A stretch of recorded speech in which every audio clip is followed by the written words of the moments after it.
Доброе утро, наши дорогие телезрители. Это «Утро Якутии» на каналах Якутия-24 и НВК Саха. И сегодня в студии пока нахожусь я, Руслан Ачиров, а Вероника Тамтосова сейчас готовится к прямому включению, и пообщаемся мы в эфире с нашей гостьей, поговорим мы о танцах. Также со следующей гостьей мы поговорим о правильном питании и о белке в рационе. Да, о важности белка в нашем рационе.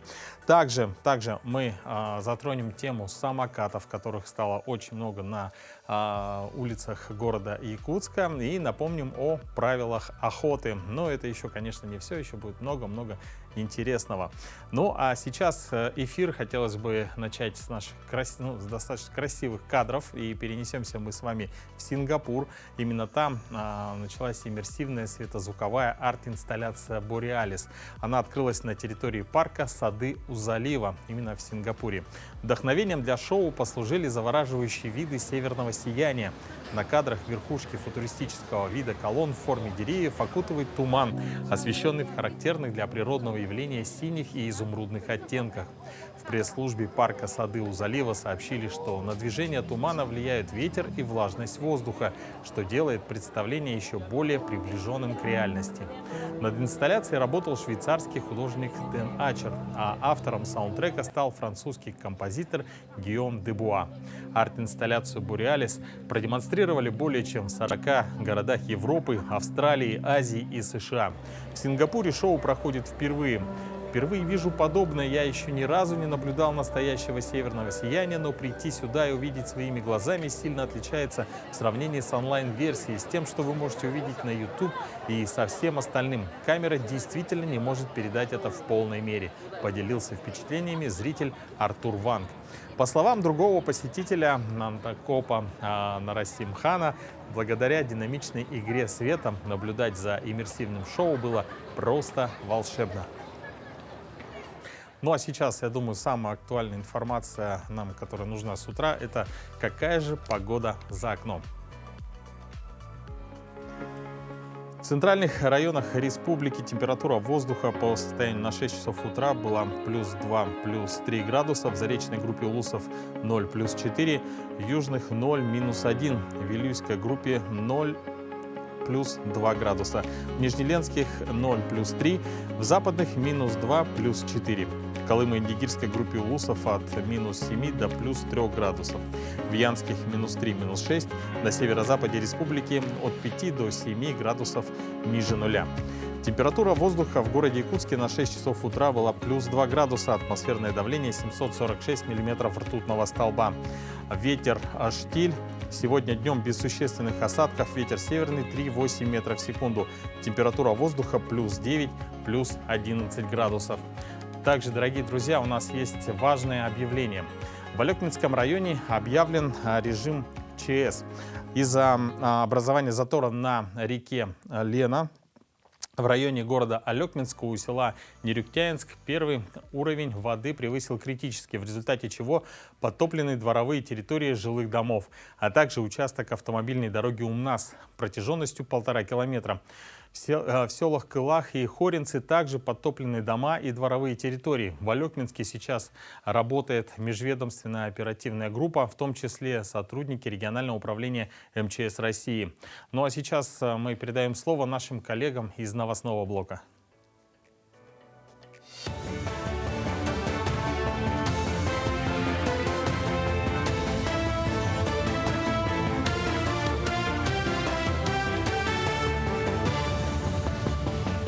Доброе утро, Якутия. Последние новости к этому часу.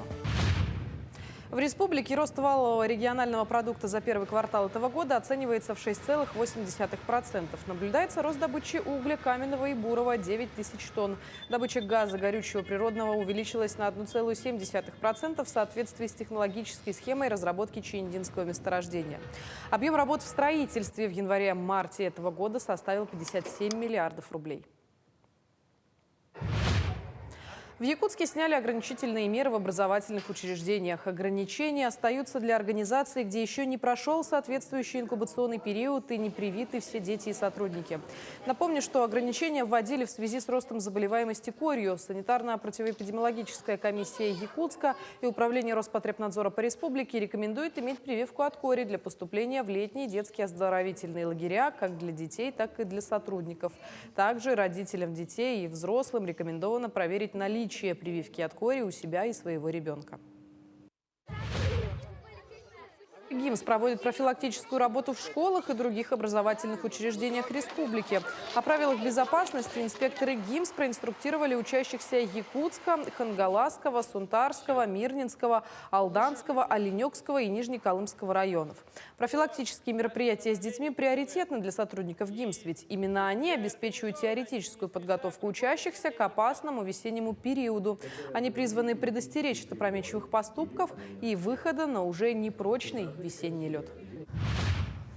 Но в прошедшие выходные рейдам подверглись любители шашлыков. Майские выходные и скорое наступление лета означает старт сезона такого гастрономического удовольствия. Чтобы веселье не обернулось крупным пожаром, инспекторы МЧС, сотрудники полиции, лесничества и администрация города выходят на рейды. Они напоминают гражданам правила пожарной безопасности в местах массового отдыха. Во время рейда нарушений не зафиксировано. Напомню, в Якутии ведут особый противопожарный режим. При несоблюдении правил на граждан будет наложена административная или уголовная ответственность. На данный момент разрешенными местами являются микрорайон Кангаласы, запрещаем погрузки угля, Покровский тракт 25 километр возле села Табага и Намский тракт 22 километр, левая сторона дороги Якутск-Намсы. Также Покровский тракт 20 километр, правая сторона дороги Якутск-Покровск. На данных территориях разрешается приготовление пищи только на углях. Отдыхающие должны предусмотреть противопожарный ров вокруг мангала и иметь под рукой воду для тушения. Нарушение правил пожарной безопасности в лесах влечет к административной или же к уголовной ответственности. Один из главных трендов этого года, по мнению стилистов, – кардиганы. Как подчеркивают эксперты, особенно актуально они будут смотреться в розовом, зеленом и бордовом исполнении. Эти цвета доминируют в палитре ближайшего лета. Второй тренд, на который стоит обратить внимание – полоска. Неважно какая, строгая или хаотичная, вертикальная или горизонтальная. В сезоне лета 2024 дизайнеры предлагают использовать принт как можно активнее. Так что для создания эффектного наряда достаточно собрать капсулы из полосатых вещей. Если вы хотите зрительно сделать себя стройнее, стоит обращать внимание на вещи с вертикальными линиями. Сегодня в стране отмечается День Черноморского флота. История праздника берет свое начало с 1783-го, когда после присоединения Крыма к России императрица Екатерина II подписала указ об основании Черноморского флота. Ну а первый штат Черноморского флота был утвержден в 1785 году. На 13,5 тысяч человек личного состава приходилось 12 линейных кораблей, 20 фрегатов, 5 шхун и 23 транспортных средства. Управление флотом осуществляло Черноморское адмиралтейство, созданное в Херсоне.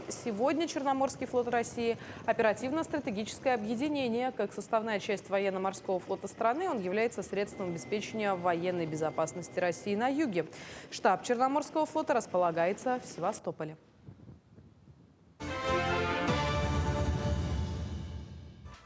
Доброе утро всем, кто к нам присоединился. У нас сейчас на прямой связи Вероника Тамтосова и гостья нашего эфира Потапова Катерина Кейт Айхау.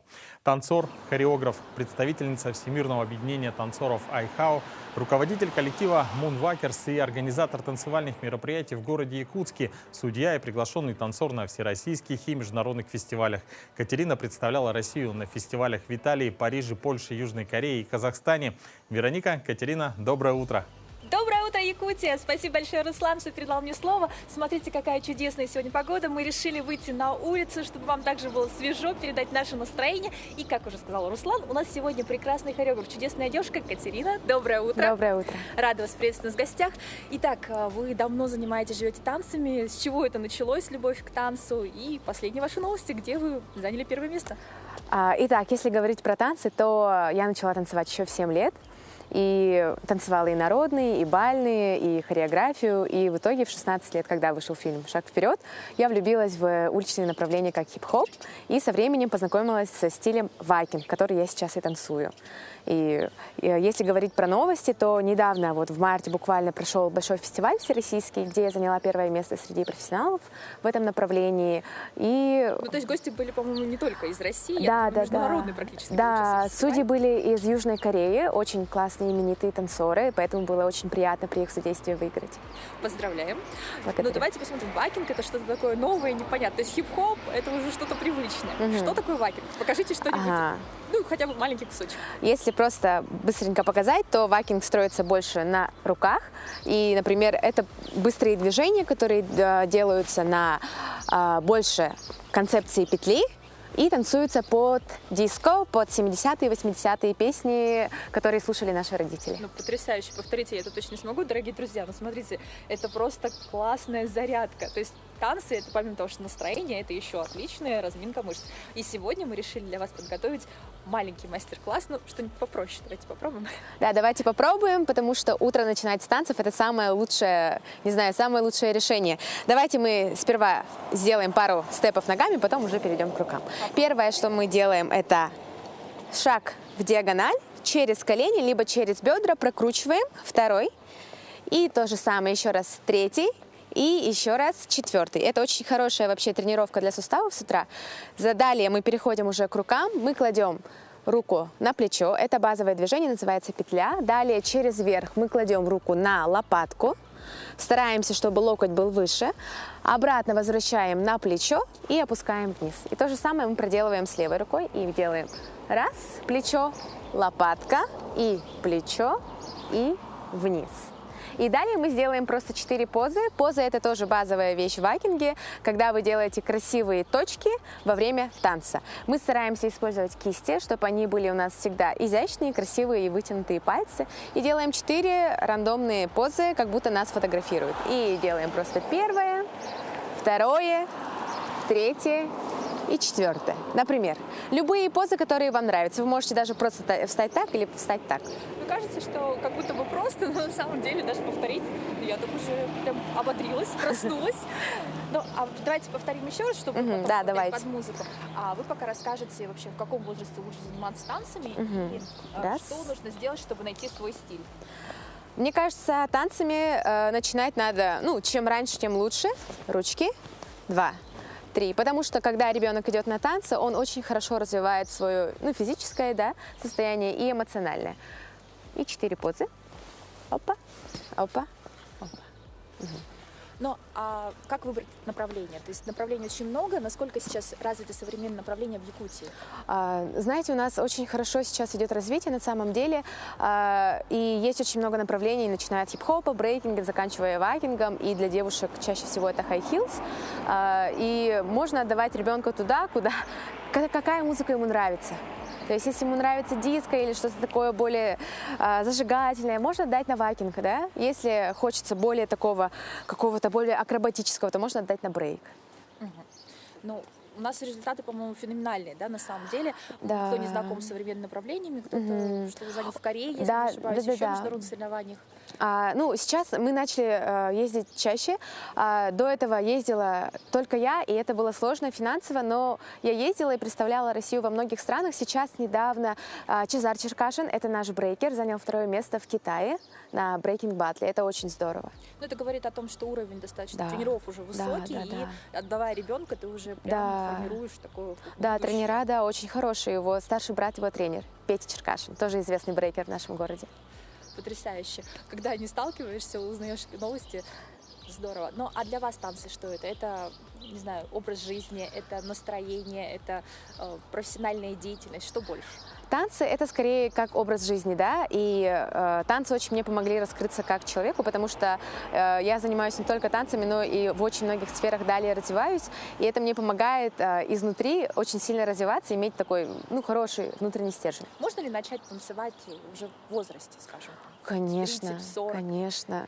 У меня занимаются такие группы в 40-50 лет, отдельные группы бывают, да. Ну, спасибо большое, очень интересно было побеседовать, но давайте попробуем под музыку, Да, дорогие давайте. телезрители. А сейчас мы включим музыку, и вы попробуйте повторить это вместе с нами. Так, готовы? Да. И 5, 6, 5, 6, и раз, и 2, и 3, и 4, и бум, ца, бум, и левая, и поза, чик, чик, чик, чик. Спасибо большое. До новых встреч. Спасибо, что пришли в гости. Дорогие телезрители, хорошего утра.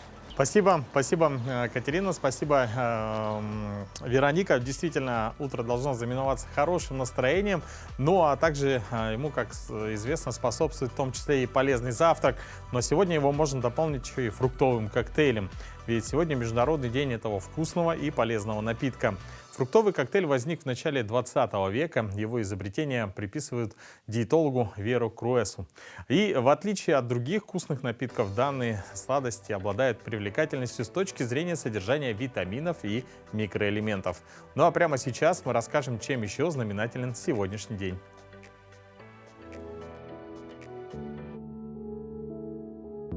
На календаре 13 мая.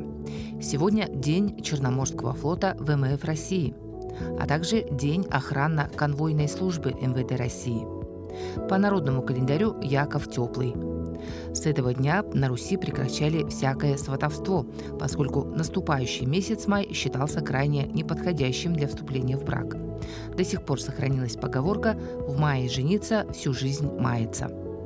Этот день в истории. Указом Елизаветы Петровны учрежден первый в России государственный банк. Началось строительство первой в России железной дороги по маршруту Петербург-Царское село Павловск. В английском городе Сильверстоуне прошла первая гонка первого чемпионата Формулы-1. В этот день также впервые вышла в эфир телевизионная программа «Вести». В России созданы федеральные округа и институт полномочных представителей президента Российской Федерации в них. В этот день родились Александр Невский, русский полководец, князь Новгородский, великий князь Киевский и Владимирский. Алексей Хомяков, русский поэт, публицист, художник, основоположник славянофильства. Альфонс Даде, французский прозаик, драматург. Рональд Росс, индийский врач, нобелевский лауреат. Именины сегодня отмечают Василий, Ефрем, Игнатий, Климент, Максим, Никита и Яков. Делать утреннюю зарядку очень полезно, но даже если ваша утренняя гимнастика ограничивается тем, что вы несколько раз протерли глаза, зевнули и потянулись к кровати, то мы непременно предлагаем вам зарядиться вместе с нами. Всем доброе утро! Сегодня в нашей зарядке будет использован необычный инвентарь. В моем случае это спортивный куб. В домашних условиях вы можете заменить платформу спортивного куба на диван, либо на хороший устойчивый стул. Сегодня мы будем работать на нижнюю часть нашего корпуса, это ноги. Итак, первое упражнение это у нас будет зашагивание на куб, либо на диван. Мы заходим на куб полной стопой, поднимаемся от бедра, делаем мах свободной ноги ближе к животу, возвращаемся вниз и поднимаем стопу. Работаем 12 на одну ножку и 12 на вторую. В верхней точке выдох.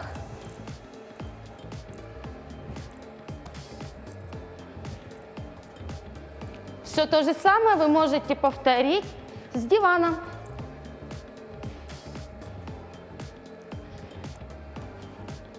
Заступаем полной стопой, отталкиваясь пяточкой.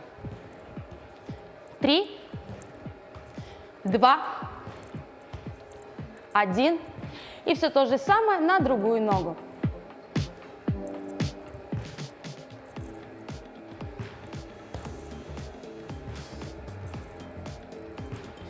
Шесть, 7, 8, 9, 10, 11, 12. Закончили. Следующее упражнение – это подъем ягодичного мостика в обратную сторону. Мы будем с вами отстраиваться в положении лежа. Тазобедренный сустав уводим точно на поверхность. Линия тазобедренного сустава граничит с линией нашего куба либо дивана. Обхватываем удобно куб и поднимать будем с вами бедро в верхнюю точку. Взгляд вниз, шея, продолжение спины. Вверх, выдох, выдох, выдох. Работаем здесь 12 подъемов. Стопа натянута. В верхней точке хорошо сжимаем ягодицу. 9, 10, 11, 12. Закончили. Это упражнение вы повторяете в 3 подхода. Следующее упражнение – это будут ланчи. Отстраиваем ногу.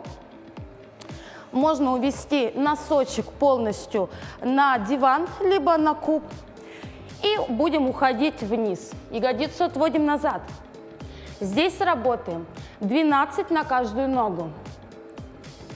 5, 6, 7, 8, 9, 10, 11, 12. Смена ноги. Обратите внимание, что наш плечевой пояс всегда находится в открытом состоянии, и мы стараемся в нижнюю точку увести живот на бедро. 4, 5, 6. В верхней точке выдох. Дышим. 9, 10, 11, 12. Закончили. Этот комплекс вы можете повторять ежедневно, и ваши ножки будут упругие и подготовленные к лету. Хорошего дня! Доброе утро, друзья! Теперь мы в полном составе. Вероника, как ты зарядилась? Ну, потрясающе, на самом деле, отличное настроение. Я всегда считаю, что танцы – это польза и в плане эмоциональном, и, конечно, в плане пробуждения, потому что, ну, и погода нас не подвела, солнце чудесное, поэтому, если есть желание прогуляться с утра, всем рекомендую. Да, вообще активный образ жизни, регулярная физическая активность – это отличный вклад в свое здоровье. Но у каждого спортсмена, профессионала или любителя есть своя цель. Это либо снижение веса, либо удержание его в комфортных пределах, либо набор мышечной массы. А кто-то физически активен просто ради жизненного тонуса и хорошего самочувствия. В любом случае выбранный рацион должен отвечать всем физиологическим потребностям организма в зависимости от нагрузки. И главное условие сохранения хорошего физического и эмоционального состояния – это внимание к себе и поиск своих параметров. А можно ли собрать в рационе все полезные вещества, витамины, минералы? У нас в студии диетолог Дарина Попова. Дарина, доброе утро. Доброе утро. Доброе Ну и утро. сразу вопрос, вот чем отличается диетолог от нутрициолога? То есть для обывателя как-то это все очень близко. Но прежде всего образование. Нутрициологом может быть человек в любой профессии. Достаточно окончить курсы, получить корочку, да, и зачастую это не всегда организация, имеющая образовательную лицензию. Вот, а диетологом может быть специалист только с высшим медицинским образованием. Ну, то есть это уже квалифицированные кадры, которые, правда, знают все об организме человека. Да, и когда вы слышите слово диетолог, это означает, что этот человек имеет высшее медицинское образование. Здорово. А скажите, вот можно ли вот в одной тарелке собрать все необходимые суточные минеральные вещества? Ой, это такая очень сложная задача, да? Почему? Потому что что у нас должно быть в тарелке? Давайте начнем с этого. В первую очередь это белки, жиры, углеводы. Да, про минералы, витамины мы поговорим позже. Вот. И в последнее время наблюдается нехватка белка у людей. Да, вот почему? Вроде бы мы живем на севере, да, у нас белковое питание, но тем не менее очень многим людям не хватает белка. Как рассчитать, да, чтобы вот наша суточная норма в нашей тарелке, она соответствовала, да, нашей норме? Это рассчитывается индивидуально, да, для каждого. Вот, Руслан, скажите, сколько вы весите? Я вешу 105. Да, вот, Но я борюсь с этим. Ну вот, это норма белка, значит, для вас индивидуальная ваша норма белка – это 150 грамм в сутки. Ну, примерно. Это даже, знаете, если это вы без физической активности. Да? То есть если ты ездишь на велосипеде, то уже считать? Больше. Да, то есть если вы занимаетесь какими-то видами спорта, особенно экстремальными, да, значит, этот показатель увеличивается, может увеличиваться даже до 4 грамм на килограмм. То есть я взяла 1,5 грамма для мужчины, да, как бы норма, это и при умеренной физической, как бы, да, активности.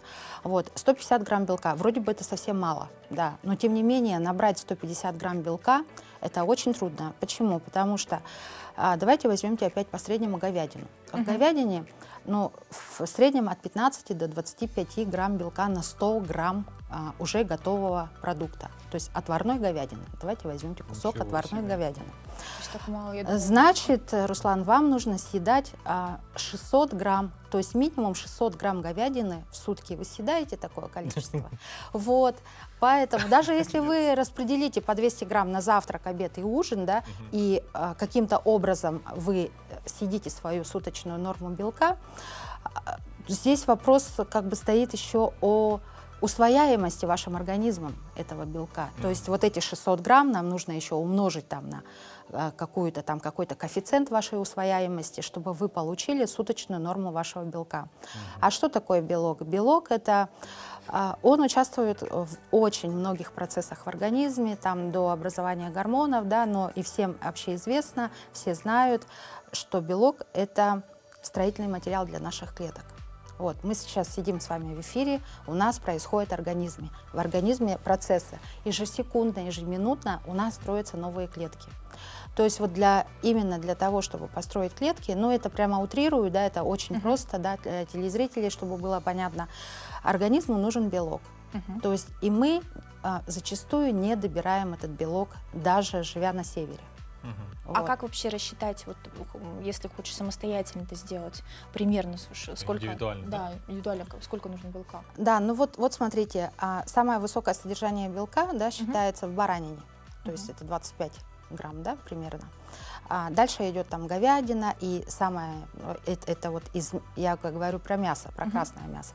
И самое такое нутриентами как бы бедное мясо – это свинина. Вот. Значит, мы должны употреблять столько белка, сколько нам надо. Да?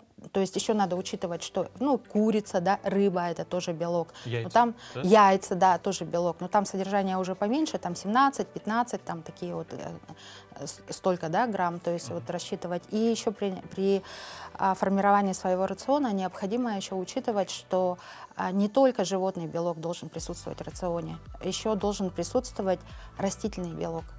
И желательно при нашем северном питании, чтобы это соотношение было хотя бы 60/40. А растительный белок это что больше всего содержит тогда? Растительный белок это все бобовые, да, в гречке тоже содержится, да, это крупы. То есть мы должны добирать белок растительный тоже обязательно. Ну, то есть такое сбалансированное питание это достаточно сложно. Сложно, да. Чтобы выработать. Да, да. Также вот я говорю вот про белки, да, кратко рассказала. Теперь жиры, да, что у нас содержится в жирах. Жиры, они демонизировались с 80-х годов и запрещались к употреблению, потому что у людей был повышенный холестерин. Вот. Прошло более 40 лет с того момента, и сейчас многочисленные исследования показали, что не зависит повышенный холестерин от употребления жира. Сейчас жиры реабилитированы, да, они носят энергетическую, как бы, да, они дают долгую энергию, да, хорошую, при этом без выброса инсулина. И опять-таки не нужно забывать, что оболочка у нашей клетки, она липидная, то есть жировая. Вот, и поэтому жир тоже важен для строительства наших клеток. Я, по-моему, еще даже слышал информацию, что он важен для мозга. Да? Для работы мозга, для работы сердца, для сосудов, для суставов, для всех связок, да, для межтканевой вот, оболочки, все полностью, это вот они обязательно нуждаются в жире. Но жир нам потреблять как-то немножко легче, да, чем белок, потому что вот белковое содержание, я вам рассказала, да, что очень маленькое, там, в мясе, рыбе, яйцах, а жир, он достаточно, как бы, вот, допустим, в свином сале, в 100 грамм свиного сала содержится 90 грамм жира. То есть достаточно съедать там 50 грамм свиного сала, да, или там растительные масла, опять-таки на растительные и животные мы должны делить, тоже 50/50. То есть маслами можем, сливочное масло, не надо забывать о сливочном масле. То есть вот жир он нужен. И люди, которые ограничивают себя в жире, наоборот, наверное, замечают, что у них повышен холестерин. Многие мне говорят, я вообще не ем жира, я вообще все исключила, но у меня холестерин повышенный. Вот, и поэтому как бы жир очень важен тоже, да, в нашем суточном рационе.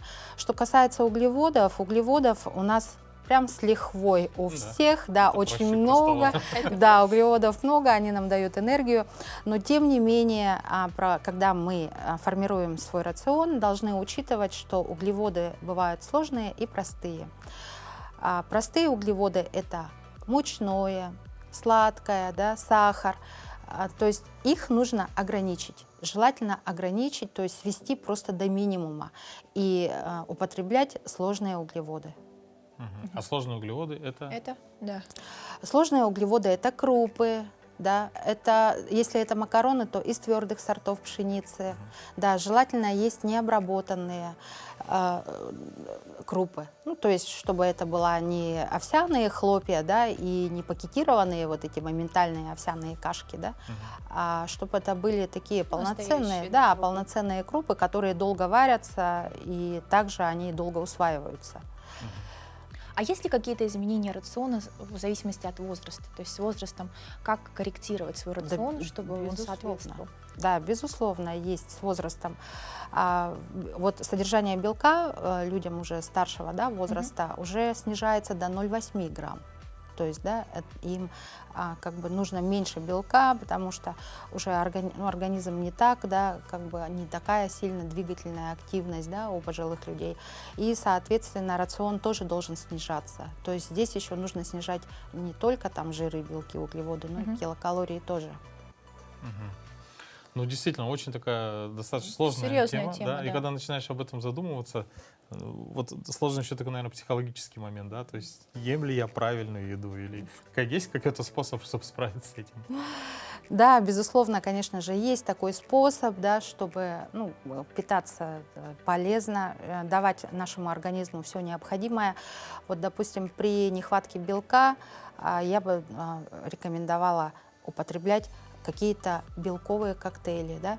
То есть есть вообще такое в медицине энтеральное питание, это медицина такая клиническая, да, когда человек там лежит там без сознания и его там кормят белковыми коктейлями. Вот, и если мы добавляем себе в питание белковые коктейли, то это может восполнить хорошо наш белок. Тот же спортивное питание, протеиновые коктейли. Спасибо вам большое. Спасибо за рекомендации, мы много нового узнали, ну и, наверное, для себя обратили внимание, что нам тоже стоит скорректировать питание. Надо есть больше мяса. Спасибо. Ну, друзья, с наступлением теплых дней на улицах появились велосипеды и самокаты. В Якутске же, например, самокаты можно вообще взять, да, на прокат. На прокат, да. К сожалению, не все понимают ответственности и правила передвижения на подобных транспортных средствах. И подробности давайте посмотрим в сюжете Катерины Винокуровой.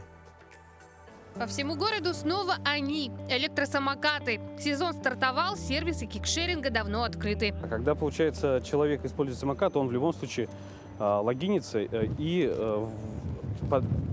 подгружает свои данные по, допустим, банковским картам. Потому что у нас, чтобы активировать СИМ, необходимо ввести платежные реквизиты банка или какого-нибудь провайдера, который позволит оплачивать поездку. То есть она не бесплатная, она платная. И поэтому все эти данные, они сразу же у нас отображаются, мы их видим. Напомним, с 1 марта 2023 года электросамокаты, моноколеса, гироскутеры приравняли к транспорту. Обозначили как средство индивидуальной мобильности – СИМ. Прописали и правила движения. С прошлого года именно электросамокат считается транспортным средством. Административные правонарушения совершаются ими по правилам дорожного движения, то там и штрафы есть свои, 800 рублей, 1000 рублей, 1500 рублей, да. Если на личном самокате регулировать скорость придется самостоятельно, разогнаться на арендных просто не получится. Стоят ограничители. По тротуару, где есть пешеходы, да, то получается у них скорость должна быть как у пешеходов. То есть там нету 30, 20, да, вот как идет пешеход, какая у него скорость, да, у пешеходов, вот почти такая должна быть и у электросамокатов. Одно транспортное средство – один пассажир. Буквально, может быть, недели через 2-3 вводим в эксплуатацию программу искусственного интеллекта, которая позволит контролировать и прогнозировать использования самоката двумя людьми. То есть, если, допустим, 2 человека используют самокат, а, как правило, у нас дети вдвоем используют самокаты, то это будет видно у нас в системе. Как только самокат распознает нахождение 2 человек на самокате, он сбавляет скорость и просит в приложении данный самокат переместить на парковку, ближайшую парковку, которая как бы предназначена для его локации. За езду вдвоем штраф. Сотрудники ГИБДД имеют полное право останавливать нарушителей. При переходе проезжей части именно по пешеходному переходу спешиваться, то есть должны быть в качестве пешеходов, переходить дорогу, да? Также они должны кататься именно по велосипедным дорожкам. Если таковых нету, по обочине, с правой стороны по ходу движения транспортных средств. Все эти моменты, которые являются нарушениями, они фиксируются и в последующем они сохраняются в истории пользователя. И потом пользователю будет немножко сложнее уже его использовать. То есть он не сможет, допустим, просто так его беспроблемно арендовать. Такой вид транспорта, как электросамокат, в первую очередь направлен на удобство и мобильность граждан, а не в целях развлечения. В связи с этим на постоянной основе органы ГИБДД проводят профилактические мероприятия для детей и точек проката. А в ближайших планах – открытие школы вождения на знание правил движения. Катерина Винокурова, Вячеслав Борисов, Якутск.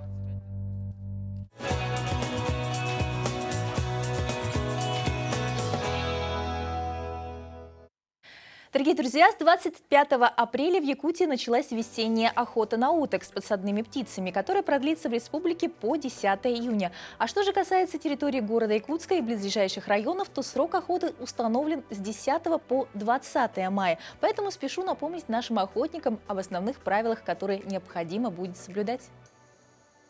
Здравствуйте! Началась весенняя охота на уток. Что важно знать охотникам? Напомню основные правила. Во-первых, необходимо при себе иметь охотничий билет, разрешение на хранение и ношение оружия, разрешение на добычу животных, путевку, если охота ведется в охотничьих угодьях, и разрешение на содержание и разведение ловчих птиц, если, конечно, они участвуют в охоте. Эти документы охотник обязан предъявить по требованию сотрудников, уполномоченных контролировать ведение охоты. Кроме того, действующие правила пестрят большим количеством запретов и ограничений, которые должен знать и соблюдать каждый охотник.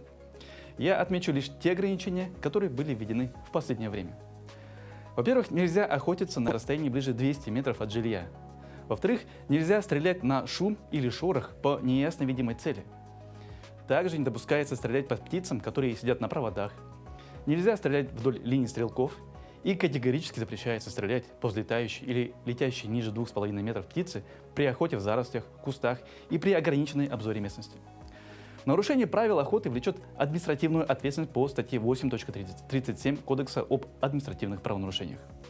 При этом, согласно закону об охоте, нахождение в охотничьих угодьях с охотничьим оружием, в том числе зачехленным, разобранным, незаряженным, без разрешения на охоту, приравнивается к охоте и является нарушением. Все незаконно добытые животные, а также транспортные средства и орудия незаконной добычи могут быть конфискованы. А если вы не согласны с тем, что допустили нарушение правил охоты, то не стесняйтесь писать свои возражения в протоколах и других процессуальных документах. На этом пока все. До свидания и благополучной охоты. Ну, интересные факты об охоте. Мне кажется, это всегда такая точка преткновения. Кстати, а вот люди, склонные к охоте, как ты считаешь, это знак от зодиака зависит? Вот. От знака зодиака? Да, то есть если я лев, я склонен к охоте.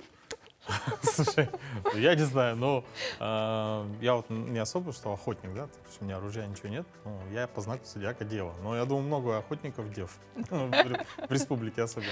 Ну, как минимум, ты знал, что 500 миллионов человек точно девы в мире?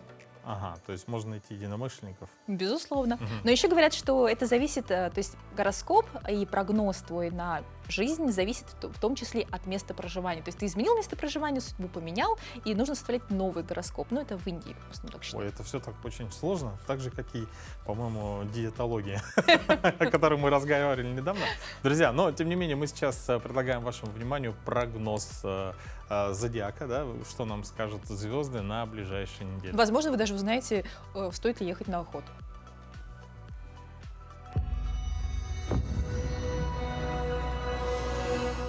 Овен. Эта неделя может оказаться полной искушений. Не исключено, что вас попытаются обмануть или использовать в своих целях. Будьте начеку и не попадайтесь на крючок. Постарайтесь не уходить от трудного разговора с коллегами и с начальством. Желательно в течение недели постараться умерить свои амбиции, будьте разумны в тратах. Телец. На этой неделе вы будете просто незаменимы всюду, где вас знают, и, возможно, в паре-тройке мест, где пока о вас еще и не догадываются. Вас ждут самые благоприятные изменения в плане карьеры. Если появится новый знакомый, отнеситесь к нему с благосклонностью, и он окажет вам неоценимую услугу. Вероятны удачные переговоры и интересные путешествия. Близнецы. Безусловно, сейчас ваше время. Оно способствует раскрытию вашего творческого потенциала, накоплению силы и энергии. Вероятны поездки, путешествия, встречи и свидания, которые обогатят вас разнообразными впечатлениями. Вы ощутите гармонию и радость жизни. Ставка на терпение и спокойное ожидание принесет вам успех в личной жизни. Рак. Вам будет сопутствовать успех в продвижении новых идей и оригинальных разработок. Благосклонное внимание начальства и коллег вам обеспечено. Поберегите добрые отношения между близкими вам людьми от обид и недоразумений. События, начало которым будет положено на этой неделе, могут приобрести неожиданный характер. Пятница и суббота – удачные дни для загородных поездок. Лев. На этой неделе вам понадобятся такие качества, как внимательность, последовательность в своих действиях и рассудительность. В понедельник новые дела лучше не начинать. Могут подвести партнеры, лучше разобраться с незавершенными проектами. Постарайтесь меньше спорить с начальством. В четверг призовите на помощь свою интуицию, коммуникабельность и дипломатические способности. Тогда вы сможете использовать сложившуюся ситуацию себе во благо. Дева. Не подпускайте к себе близко госпожу лень, иначе она помешает вам достигнуть результатов. В первой половине недели не нужно строить грандиозных планов, лучше займитесь исключительно повседневными текущими делами. Выясните и обозначьте четкие цели. Не надо гнаться сразу за всеми зайцами. Выходные располагают к семейным занятиям, домашнему отдыху и ко встречам с друзьями. Весы. На этой неделе наиболее благоприятная ситуация будет для любви и романтики. Не торопите события. Вторник – удачный день для начала самых больших и важных дел. Все, начало чему положено в этот день, будет удаваться особенно хорошо. В четверг вас ждет приятное свидание. Скорпион. Эта неделя в целом конструктивна и благоприятна для вас. Вас ждет повышение по службе и прибавка к зарплате. Ваш авторитет у коллег и начальства растет. Вам поручают все более ответственные задания, и вы с ними отлично справляетесь. В длинные выходные уезжайте подальше от суеты и обыденности. Стрелец. Вам необходимо обратить на работу пристальное внимание, желательно заняться разгребанием накопившихся дел. Много времени придется посвятить решению текущих проблем, связанных с финансовой сферой. Во вторник поездки и командировки будут на редкость удачны. Выходные вас порадуют. Это дни, когда возможны встречи с приятными людьми, развлечения и походы в гости. Козерог. В понедельник желательно следить за своими высказываниями, иначе появится риск попасть в просак. В этот день вам может понадобиться помощь друзей и коллег. В среду вероятны хорошие новости, связанные с личной жизнью. В четверг и пятницу вас могут преследовать недоразумения и непонимания. Будьте максимально сосредоточены и внимательны. Водолей. Постарайтесь на нынешней неделе не поддаваться на соблазны и провокации. Лучше заранее наметить линию своего поведения и придерживаться ее во что бы то ни стало. В середине недели у вас на работе возможно перераспределение обязанностей, в результате чего вы можете получить большую самостоятельность. Рыбы. Эта неделя внезапно может вас вовлечь в водоворот событий. Среда грозит оказаться одним из самых трудных дней недели в психологическом плане. В конце недели постарайтесь уделить хоть немного внимания своему дому. Это удачное время, чтобы избавиться от накопившегося хлама без каких-либо сожалений.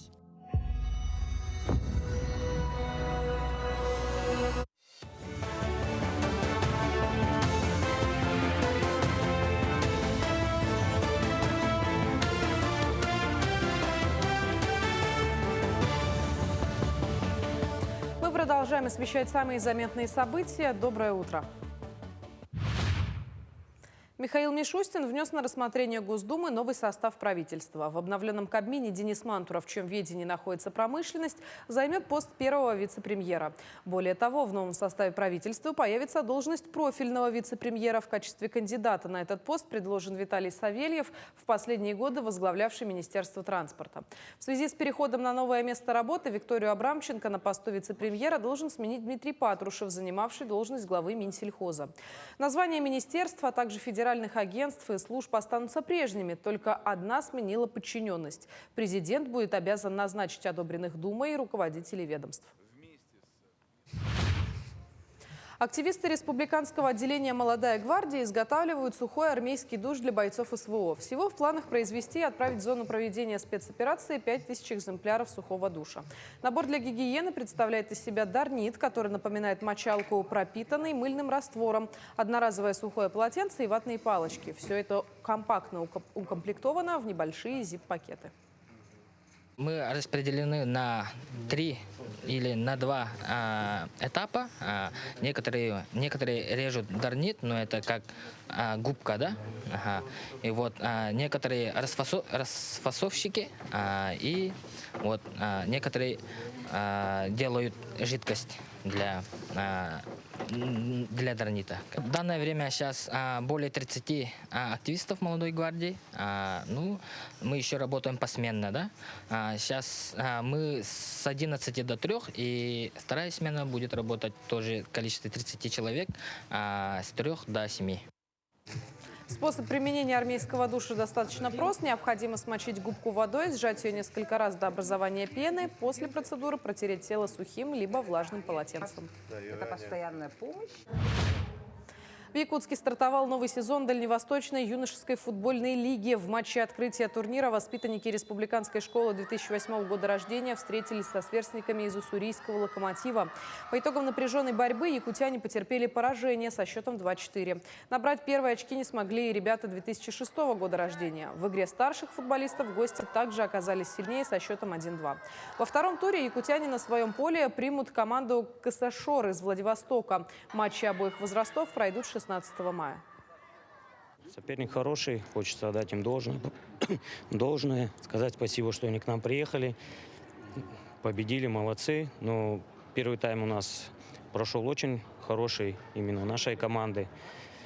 Второй тайм, начало второго тайма 2 невынужденные ошибки, из-за чего нам забили 2 гола, сразу начали проигрывать. Но не будем расстраиваться, будем стараться исправлять ошибки, работать на будущее. Надеюсь, очки к нам придут в дальнейших играх. Также 5 якутян представят республику на Олимпиаде в Париже. Путевки на Олимпийские игры выиграли якутские борцы Виктор Рассадин, Аял Лазарев, Раян Тютрин и Георгий Окороков. Вместе с ребятами побороться за звание олимпийского чемпиона отправится и легкоатлетка Сардана Трофимова.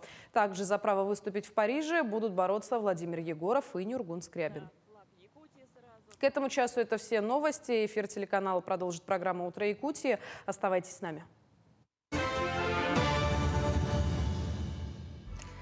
Продолжаем новостями. Национальный центр аудиовизуального наследия народов Якутии имени Ивана Жараева приглашает профессиональных кинематографистов, любителей и владельцев уникальных киновидеоматериалов принять участие в республиканском конкурсе «Кинолетопись Якутии». Этот конкурс имеет уже 20-летнюю историю. Около 2000 видеосюжетов разного жанра поступили на рассмотрение конкурса для участия в самом первом конкурсе.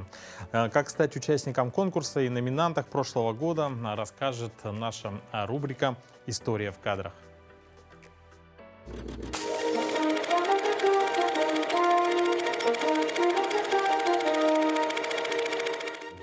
Здравствуйте. Меня зовут Ирина Григорьева, я ведущая, эксперт Национального центра аудиовизуального наследия. Наш центр ежегодно проводит республиканский конкурс «Кинолетопись Якутии». Этот конкурс был организован сложно в 90-е годы, но центр продолжает эту добрую традицию. Номинантами нашего конкурса становятся киновидеоматериалы, поступившие на хранение в фонд центра. Например, в прошлом году в конкурсе приняло участие 60 человек. Это люди разных профессий и поколений, но их связывает одно – любовь к истории Якутии. Условия конкурса довольно просты. В конкурсе участвуют видеоматериалы, поступившие на постоянное хранение фонда. Всего за эти годы участниками конкурса стали более 20 тысяч видеоматериалов. Участником конкурса может стать любой желающий. Это может быть профессиональный оператор, режиссер, любитель, горожанин, любой человек, зафиксировавший общественно-культурное или историческое событие из жизни республики. Если вспомнить конкурс прошлого года, то из 3000 проектов члены жюри эксперты отобрали 25 работ. Основной критерий выбора – это историческая ценность. А теперь познакомимся с номинантами конкурса «Кинолетопись Якутии» за 2023 год. В работе режиссера Ольги Петровой «Отголоски голосов. Потомков Первой мировой». О своих дедах и об их героических подвигах рассказывают их внуки. Благодаря краеведам Хангаласского улуса стали известны имена участников Первой мировой войны. Ямщики и крестьяне Приленского тракта участвовали во всех военных действиях, которые вела царская Россия. В Якутии данная тема мало изучена, ведь до сих пор не установлено точное количество призванных.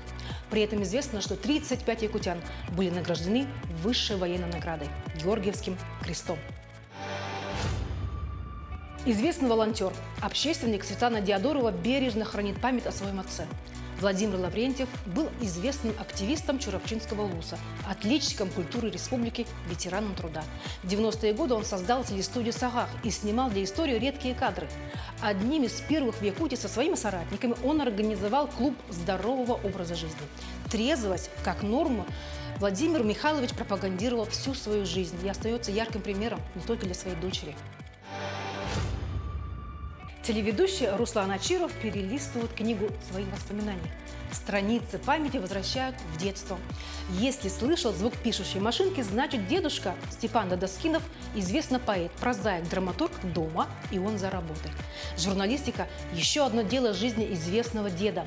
Степан Дадоскинов со своей кинокамерой объездил всю Арктику. Сейчас личный архив Степана Дадоскинова оцифрован и передан в фонд центра.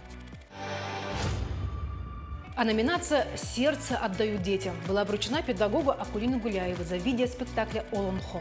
На протяжении многих лет педагог знакомит детей с эпосом, пропагандирует якутскую культуру. «Олонхо» – это культурный код. По мнению номинанта, должен передаваться из поколения в поколение. Известный государственный и политический деятель Якутии Климент Иванов уверен, уроки прошлого – опора для будущего. Ветеран госслужбы был отмечен специальной номинацией. Выступление Климента Иванова на 3-й сессии Верховного Совета в Москве и его воспоминания – это ценный архив. Ведь именно при его непосредственном участии была принята Конституция Якутии. И, наконец, обладателем Гран-при. Победителем 18-го республиканского конкурса «Кинолетопись Якутии» стал Василий Кустуктуров за архивный фонд, который уже назван «Золотой коллекцией». В объективе кинооператора знаменательные события 60-х, 70-х годов. Сельское хозяйство, промышленность, участие якутской делегации в съездах в ЛКСМ, прибытие первого поезда на БАМ, строительство Нюрнбергской ГРЭС и другие эксклюзивные материалы. И это лишь малая часть работ, о которых мы вам успели рассказать. Наш центр регулярно пополняет свои фонды и на постоянной основе ищет редкие кино-видеоматериалы. Почти в каждой семье есть неоцифрованное видео и кинопленки, а среди них нередко находятся уникальные исторические кадры. Такие материалы мы с удовольствием и с радостью принимаем в наш фонд и придаем статус аудиовизуального документа. Я призываю вас скорее оцифровать их в нашем центре и открыть доступ к истории вашей семьи, ведь историю Якутии создают ее жители. Кстати, мы регулярно публикуем исторические кинокадры в наших соцсетях. Смотрите нас на платформе Дзен, Рутуб, YouTube. Подписывайтесь на наш телеграм-канал. Вы везде нас найдете по названию «Кинохроника Якутии». Или просканируйте этот QR-код, который видите на экране. Изучайте историю вместе с нами. Это интересно. Даже несколько кадров уже вдохновляют на то, чтобы поучаствовать в конкурсе. Но с началом туристического сезона и жаркого лета большой поток туристов направился на Дальний Восток. Путешественники из разных уголков страны теперь имеют возможность отправиться в удивительное путешествие из Владивостока в Китай, страну с богатой историей и уникальной культурой. Подробнее в материале Лены Михайловой.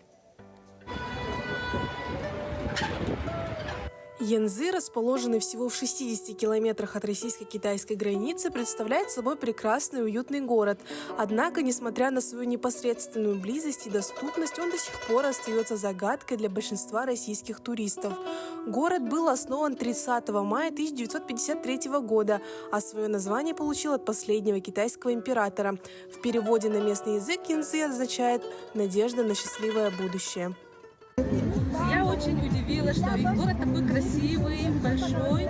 Тут живет, оказывается, 800 тысяч жителей, корейцев, в основном китайцев. И город такой светлый, опытный. Для посещения туристов, я думаю, очень красиво. Город Янзы славится своими живописными озерами, горами и садами, уникальным сочетанием культуры и спокойной атмосферой, которая компенсирует его отличие от китайских мегаполисов. Он также известен своими романтическими мостами и каналами, включая знаменитый стеклянный мост с эффектом 5D, который стал символом города. Стеклянный мост здесь является одним из самых главных достопримечательностей города. Протянувшись над живописной долиной, мост позволяет гостям увидеть всю красоту Китая прямо под ногами. Китайские переводчики в Янзы обладают не только отличным знанием языка, но и глубоким пониманием местной культуры и обычаев. Благодаря профессионализму и опыту китайских переводчиков в этом городе коммуникации и взаимодействие становятся более эффективными и продуктивными. Но сейчас вообще, это, когда после пандемии, у вас в России вообще много туристов. И этот год вообще много туристов было. То есть надо вы к нам приехать, погулять, отдыхать. Путешествие – это возможность открыть для себя новые миры и погрузиться в уникальную атмосферу, обогатить свой внутренний мир и создать незабываемые воспоминания. Лиана Михайлова, Владивосток. Ну, действительно, можно, да, если вы еще не были в Китае, то обязательно побывайте. А мне кажется, самый простой способ — это если на автомобиле, то с Благовещенска в Хэйхэ. Ну, мне кажется, что любой способ отличный. Главное — новое место, новые впечатления и что-то просто уникальное для себя вынести. Но мы желаем каждое утро, чтобы начинали с чего-то хорошего, чтобы настроение было прекрасным. Присоединяйтесь к нам. Да, и увидимся с вами завтра на наших телеканалах.